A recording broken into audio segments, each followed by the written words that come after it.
Bom, nesse sentido a gente também fala sobre a permanência da lei e a sua irretroatividade, uma característica que inclusive acaba desembocando naquela discussão sobre vigência que nós já mencionamos no vídeo anterior, sobre vigência da lei. Eu não vou me alongar nesse sentido, por conta que nós já falamos sobre isso, né?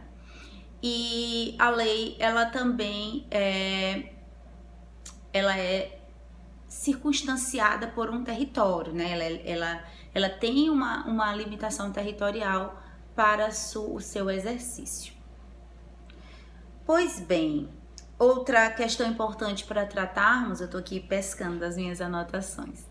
Outra questão importante para nós tratarmos é uma diferença entre direito positivo e direito natural, onde o direito positivo é aquele direito posto, é aquele direito colocado no ordenamento jurídico pelo homem, e o direito natural é um direito que precede.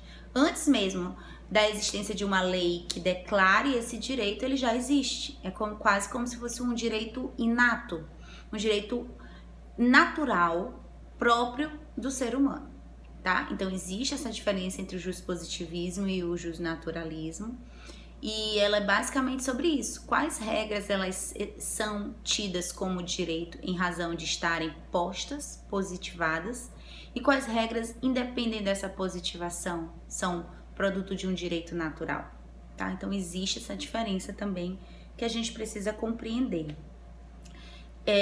Quando falamos sobre fontes do direito, estamos nos referindo à origem, de onde que vem o direito. E aí nós falamos na lei, né, como nossa fonte formal primária, mas também falamos nos costumes, que também são fontes do nosso direito, são fontes secundárias. E é importante nós sabermos que esses costumes, para que sejam considerados fontes do direito, eles não podem contrariar a lei, eles não podem ser contra-leges. Eu sempre trago o exemplo da direção alcoolizada, que é um costume na nossa sociedade, mas que não é fonte de direito. Não pode o fato de ser praticado com frequência, costumeiramente, ser justificável para esse tipo de conduta. Por quê? Porque ele vai contra uma lei, a lei que proíbe a direção alcoolizada. E assim sendo, esse costume ele não funciona como fonte de direito pra gente. A jurisprudência também é fonte de direito, entendendo por jurisprudência o ato de exercício da função jurisdicional por parte dos juízes, ou seja, os julgados. O que os juízes já produziram, o que eles já julgaram, isso é considerado fonte do direito também pra gente. Os princípios gerais de direito, que são os grandes pilares que edificam o nosso ordenamento jurídico, e eu sempre gosto de comparar com uma construção civil, onde os princípios, eles seriam as vigas, os pilares, e as regras, as leis, elas seriam as paredes, que podem ser modificadas, podem ser colocadas de um lugar para o outro. O que não se pode é derrubar as vigas, os pilares. Assim também é o nosso ordenamento jurídico.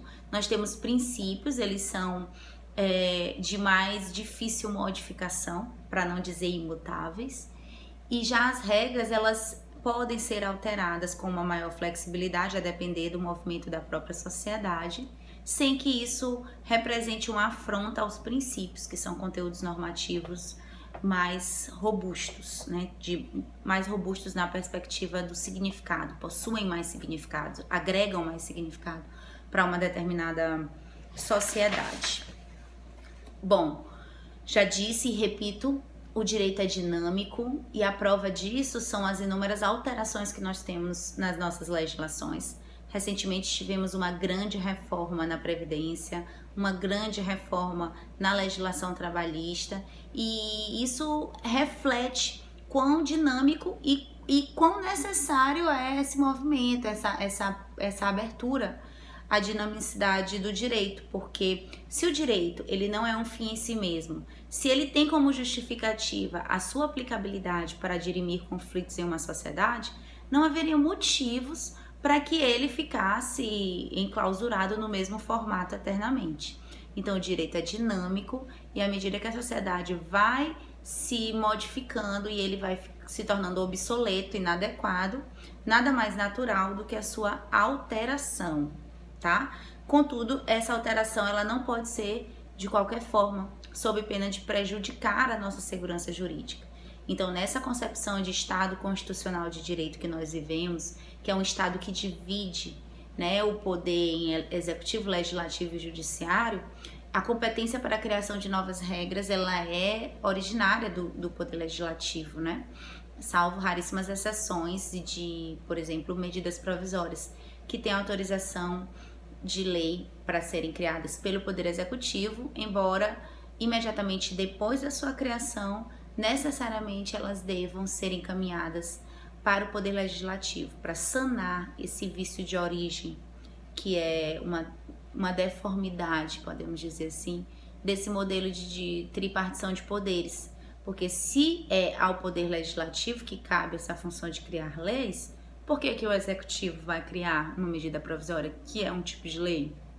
Aí tem as justificativas para que isso aconteça, como, por exemplo, urgente necessidade de uma disposição legal sobre um determinado assunto. Mas que isso não justifique o agigantamento do Executivo para, por exemplo, invadir competências próprias do Legislativo.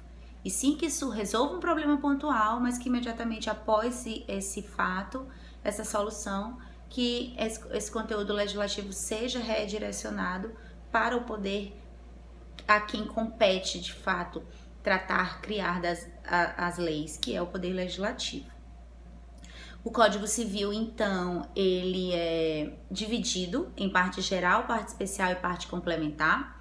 A parte geral trata de pessoas e bens e de fatos jurídicos, e a parte especial trata sobre o direito das obrigações, sobre o direito das empresas, direito das coisas, famílias e sucessões.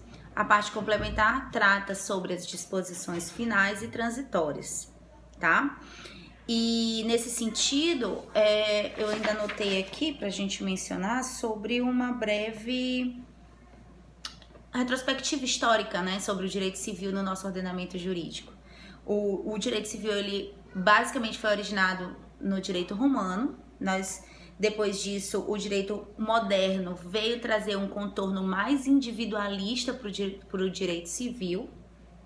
Nos períodos da colonização, nós aqui no Brasil utilizávamos a título de legislação civilista as ordenações filipinas e a legislação portuguesa, basicamente. E um Código Civil especificamente, uma legislação civilista própria do Brasil, somente após a Constituição de 1824, quando houve a Proclamação da República e Clovis Bevilacqua previu e editou em 1916 o nosso primeiro Código Civil. Código Civil esse que foi alterado pelo Código Civil de 2002, o qual nós utilizamos até os dias de hoje, certo?